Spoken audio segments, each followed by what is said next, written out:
Rustus and Annice and Rustus's Special Quest, Part 2. Rustus woke up in the morning, lying on the grass. He had spent the night in a field and felt a little sore because he had slept on his back funny. He pulled out of his bag some of the food he had brought with him and ate some of the craisins. And then he pulled out the golden crayon and a piece of paper and let it draw. And it drew a map, and it drew an arrow, and he followed the arrow along the map. And eventually he came to Gazorgenplat.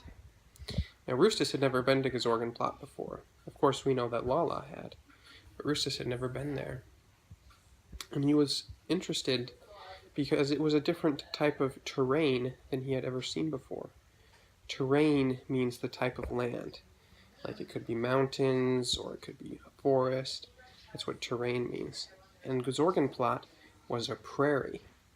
So that means it was flat land with grass on it.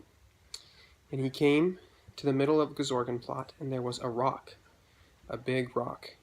And he saw the drawings that Lala had seen when she was there of the elephants. And he looked and he saw some ants climbing along the rock. But then he remembered how Lala had told him about her experience there, and he realized that they weren't ants at all, but were elephants. And when he said, "Hello, I'm Lala's friend," they began to grow until they were full-sized elephants. So he talked to them for a while about how Lala was doing the last time he had seen her, and he talked to them about what it was like to be able to shrink and grow. And he found it all very interesting. But it was getting dark, and he wanted to keep going before it got too dark to keep walking. So he set off. But as he was walking in the distance, he saw what looked like some giraffes. And he wished he had time to talk to them, but he wanted to keep moving. So after he passed through Gazorgenplat, he came to another land, another prairie. But this prairie was different, because Gazorgenplat was all grass. But this area had lots of flowers in it, and there were all sorts of insects. And as he looked closely, he saw that the insects were slightly different than regular insects. For one thing, they were bigger, and for another, they were kind of shiny, and for a third thing, they were each making something.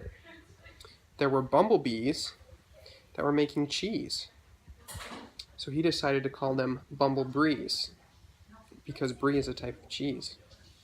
And he saw butterflies that were making butter. And he saw grasshoppers that were making milk.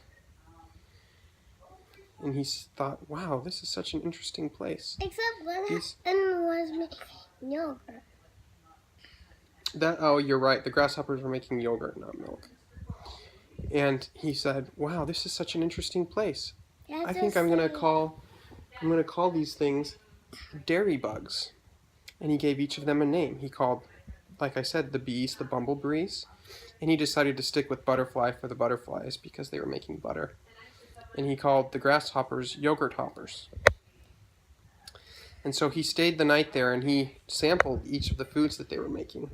And the cheese was the most delicious cheese he had ever eaten.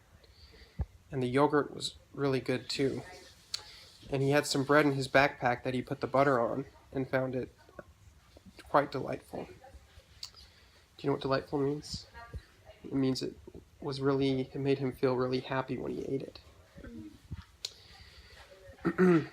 So he decided that he had seen so many wonderful things today that he had to write them all down.